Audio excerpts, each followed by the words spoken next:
Supreme court ने आपके विज्ञापनों को भ्रामक बताया है। झूठी बात, कोई माफी नहीं मांगी। आपने कोर्ट में माफी नहीं मांगी? अरे कोई माफी नहीं मांगी, मैं बैठा हूं ना यहाँ पर, और दोबारा कोई मुकदमा कर दे मुझ पर। अखबार में इस्तेहार अरे सुन लो ना, बाकायदा। अरे भैया ये सब एक षड्यंत्र होता है कि आप जो है एक drug and magic remedy act नाम का जो अंग्रेजों के वक्त का चला एक झूठा कानून, वाहियात कानून जो है लेकर के चल रहे हो। और मैं कह रहा हूं, जिसको भी आज कह रहा हूं, ऑन कैमरा कह रहा हूं, जिसको भी कैंसर है, जिसको भी लीवर फेलियर है, किडनी फेलियर है, टाइप 1, 2, 3 डायबिटीज है, डायबिटीज के कॉम्प्लिकेशंस हैं, ब्लड प्रेशर है, कोई भी बीमारी है, SLE, MS, ANA, AVN, HLB 27 जैसी खतरनाक बीमारियां, ट्रांसजेंडर जैसी बीमारियां, उनको हम ठीक करते हैं ना। अरे सुन, तो उसके बावजूद मैं बोल रहा हूं ना, मैं कोई पीछे से बोल रहा हूं क्या? जिंदा हूं मैं अभी और बोल रहा हूं। तो ये हम चीजें ठीक करते होती हैं, तो जो ठीक, मैंने तो वहां कोर्ट में भी बोला कि भाई ये चीजें ठीक होती हैं, उसके पूरे प्रूफ, हमारे प्रूफ प्रस्तुत करने का आप इकलौते बाबा जिनको कोर्ट में पेश होना पड़ा। अच्छा ये बताओ, वो भी तो इकलौता बाबा है जिसने पूरी दुनिया में खूंटा ठोक रखा है, योग का, आयुर्वेद का, स्वदेशी का, सनातन धर्म का। तो मैं क्या करूं? भगवान मुझसे करा रहा है तो मैं कोई चुपचाप बैठ जाऊं, बिल में घुस जाऊं? क्या चाहता है वो? लेकिन आप अपने बिजनेस के लिए एलोपैथी को स्टूपिड साइंस। अरे ये स्टूपिड, वो हमको स्टूपिड करते हैं, हम उनको स्टूपिड करते हैं। इसमें तो तेरे पेट में क्यों दर्द हो रहा है? नेक्स्ट चलिए एक ऐसे व्यक्ति के बारे में बात कर लेते हैं, आपके आशीर्वाद के बारे में बात कर लेते हैं। 2014 से पहले जब प्रधानमंत्री नरेंद्र मोदी, उस समय जब उनको उम्मीदवार घोषित किया बीजेपी ने, आपका आशीर्वाद उनके साथ था और आपने कहा देश के लिए मोदी जी जरूरी हैं। अब जब 2029 आएगा तो आपका आशीर्वाद क्या योगी आदित्यनाथ के साथ होगा? क्या आपकी स्वाभाविक चॉइस वो है? और मैं तो आपकी चॉइस पूछ रही हूँ, आपका politics is my part time job, my full time job is yoga and कर्म योगा। मेरा फुल टाइम जॉब है चरित्र निर्माण से लेकर के राष्ट्र निर्माण करो। शिक्षा की गुलामी, चिकित्सा की गुलामी, आर्थिक वैचारिक सांस्कृतिक गुलामी, बीमारियों में, बुराइयों में, नशा में, हिंसा में, अश्लीलता में, प्रमाद में देश पड़ा, उसको खड़ा करना। This is my full time job. I am doing my job, I will do my job for nation. Part time job में किस पार्टी की तरफ है? क्यों मेरी फजीयत करवाना चाहते हो तुम लोग? तो ये हाल का पुराने मुद्दे पे लौट, मेरी भी तो बात सुनो। अच्छा आप मेरी बात तो सुनिए, एक पुराने मुद्दे पे बात सुनो। अच्छा ठीक है, अभी मेरा 99% फोकस है कि देश में ऐसे बच्चे बनाए जाएं, तैयार किए जाएं। बच्चे मतलब हमारा बच्चे फता करने का काम नहीं है, ऐसे बच्चों का निर्माण किया जाए जो विधायिका में, कार्यपालिका में, न्यायपालिका में, मीडिया में, हेल्थ में, एजुकेशन में, एग्रीकल्चर में, इंडस्ट्री में, कॉर्पोरेट वर्ल्ड में, पूरी दुनिया में, रिसर्च में, इनोवेशन में, इन्वेंशन में इतिहास बनाए। इतिहास पढ़े भी, सही इतिहास पढ़े, सही इतिहास गढ़े। तो भारतीय शिक्षा बोर्ड हमने बनाया। मेरा अपना 99% समय, शक्ति, ऊर्जा, और पतंजलि का भी जो हजारों करोड़ का जिसको आप साम्राज्य कहते हो ना, वो सारा अर्थ परमार्थ के लिए 1 रुपये भी स्वामी रामदेव उसका लाभांश नहीं लेता है।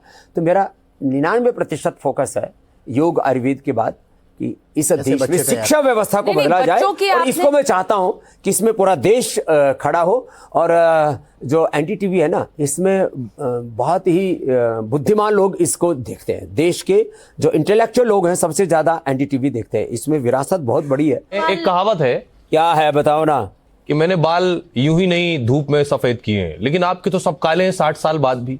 अरे भैया देखो, आप कुछ का कुछ आप नहीं बात आपको हंसा दिया। देखिए वहां से आप देखिए कितने रोष से आप एकदम हंसने लगे। देखो यही इस चक्रव्यूह की माया है। देखो मैं दोनों बातों में जीता। देखो यदि मैं क्रोध करता है ना तो हंसता नहीं, और मैं फंसता इसलिए नहीं हूं कि हंसता हूं।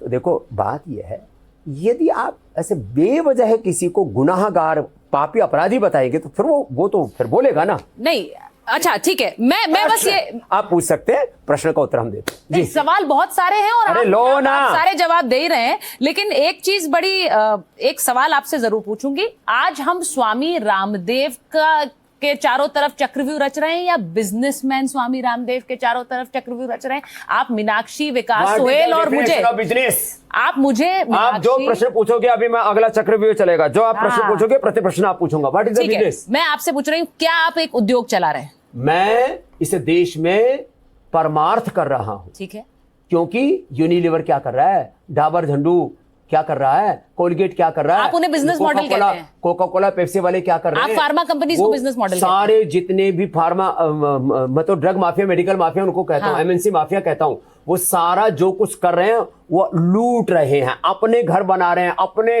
बंगले बना रहे हैं, अपनी कोठियां बना आप रहे भी हैं। तो 1 लाख करोड़ की बात कर रहे हैं कि पतंजलि 1 लाख देश के लिए करोड़ बना का रहे हैं, वो जाएगा। सारा साम्राज्य सेवा के लिए, समृद्धि सेवा के लिए, अर्थ परमार्थ के लिए, prosperity for charity, this is the philosophy of trusteeship. तो ये व्यापार नहीं, स्वामी रामदेव की नेटवर्क क्या है? ये उपचार है, ये बिजनेस नहीं, ये लोक कल्याण का एक अनुष्ठान है। हम चारों को बताएंगे स्वामी रामदेव की नेटवर्थ क्या है। स्वामी रामदेव की नेटवर्थ है 0.0।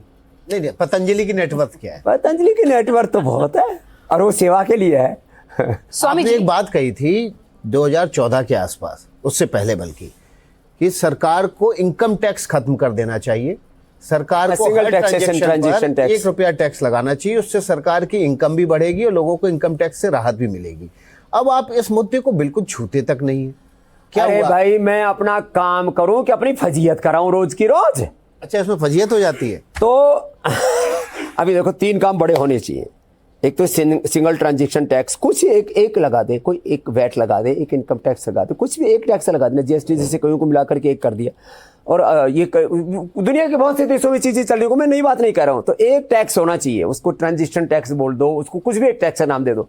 ये 100 तरह के टैक्स लगा के लोगों का जो पूरी टैक्स टेररिज्म, मोदी सब इस शब्द का प्रयोग करते थे। अब बाकी उनसे पूछ लेना, आपके आते रहते हैं। तो अगली बात जो है, एक ये टैक्सेशन वाला, एक टैक्स आपने भी तो पूछा। और एक दुनिया। ये जो जैसे भारत में 15 अगस्त 1947 से पहले 565 रियासतें थी ना, लोग कहते थे ये कैसे खत्म हो गए, तो बड़े ताकतवर है, इनके पास तो अपने अपनी फौजें, अपने अपने महल हैं, अपने अपने साम्राज्य हैं। 565 जैसे एक जगह मिल गए ना, एक भारत बन गया, अखंड भारत। ऐसी पूरी दुनिया के देश आने वाले 25, 50 या 100 साल लगे। वैसे मेरा 100 साल अभी रहने का इरादा है, कोशिश आपको भी साथ में लेने की करूंगा, लेकिन यदि चले भी गए तो जाकर के वापस आ जाओगे, मैं यही मिलूंगा, फिर दोबारा इंटरव्यू करेंगे। और एक वर्ल्ड पार्लियामेंट बननी चाहिए। अरे सुनो तो सही, अरे गंभीर बात कह रहा हूं। एक वर्ल्ड पार्लियामेंट बनेगी जहां पर ये दुनिया के झगड़े हैं ना, एक दूसरे को छीना झपटी के, एक दूसरे को खत्म कर देने के, ये खून खराबा बंद हो जाएगा। तो ये भी आने वाले समय तो है, United nation one world, one family, one taxation system, one parliament नहीं, आप सिस्टम। समझ नहीं रहे विकास, ये बाबा, अपना लेकिन अब आप चक्रव्यूह शुरू पतंजलि होने से पर पहले जवाब बंद करवाना चाहते हैं। अरे नहीं, बिल्कुल भी नहीं। मैं आपसे पूछ रही हूँ, क्या आपको मलाल है इस बात का कि आपने शरबत जिहाद जैसी बात कही? कोई मलाल नहीं है, अभी भी कह रहा हूँ। कोर्ट ने कहा ये इनडिफेंसिबल है, इसका कोई डिफेंस नहीं हो सकता। देखो, मैं आपको अभी भी कह रहा हूँ, जो अब और ऑन रिकॉर्ड बोल रहा हूँ, जो सजा हो मेरे को दे दो। जो हमदर्द को प्रॉफिट होता है, उस प्रॉफिट का बहुत सारा हिस्सा ऑफिशियल उनके डॉक्यूमेंट है, वो मस्जिद और मदरसे बनाने में लगाते हैं, उनकी आस्था है, इसमें दिक्कत क्या है? तो उसमें गलत क्या है? तो अरे आप सुन तो लो ना, फिर तो हिम्मत तो रखो सुनने की। ऐसे ही हिमालय को जो प्रॉफिट होता है उसको इस्तेमाल वो अपने मजहब को, अपने धर्म को, इस्लाम आदि को बढ़ाने में लगाते, मुझे दिक्कत क्या है? तो यदि वो मस्जिद और मदरसा बना रहे हैं और हम गुरुकुल बना रहे हैं, हम अपना प्रॉफिट जो है सनातन धर्म के साथ जुड़ी हुई जो मूल सेवाएं उसमें लगा रहे हैं, तो जिहाद किसके लिए? जिहाद तो बहुत पवित्र शब्द है इस्लाम में। कितने मुसलमान योगा करते हैं? अरे आपके आप साथ? बात तो सुनो, जिहाद इस्लाम में आपने पिछले दिनों मदनी जी का बयान नहीं सुना? बोले हमारे यहाँ जिहाद बहुत पवित्र है। तो आप उससे मेरे को कटघरे में कैसे खड़ा कर सकते हैं? तो आप कह रहे हैं आपने पवित्र बात कही थी। आप कहते हैं, हाँ, मैंने बाबा, याद आपने कर बात दिया, कही, पवित्र बात। अब आप कहते हैं आप और अभी भी वापस कह रहा हूं, यदि आपको हनुमान जी के मंगलवार में कोई आपको शरबत बांटना है, या नवरात्र में आपको शरबत बांटना है, या कुछ करना है, तो आप जो है, और ये बंटवारा नहीं है। तो हाँ, बंटवारा नहीं है, ये सुन तो लो।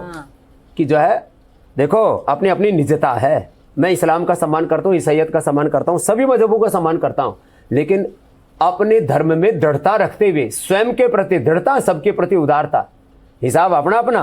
आपने जो बात कही उसमें आर्य प्रदेश का जिक्र भी है, आर्य देश का जिक्र है, यानी कि हिंदू राष्ट्र का जिक्र है। आपको क्या लगता है कि वक्त आ गया है कि देश को हिंदू राष्ट्र घोषित कर देना चाहिए? देखिए, जैसे मैंने कहा ना, घोषणा अलग बात है, जीना, हिंदुत्व को जियो तो सही। जब हिंदुत्व को जीना शुरू कर देंगे तो हिंदू राष्ट्र हो जाएगा ना। एक अब भाषण, आपने तो कहा था कि हिंदू राष्ट्र घोषित करना चाहिए। तो मैं क्या कह रहा हूं, हिंदुत्व को जियो, योग को जियो, सनातन को जियो, राम को जियो, कृष्ण को, हनुमान को, शिवत्व को जियो, जीने के लिए, जीने में जोर पड़ता है।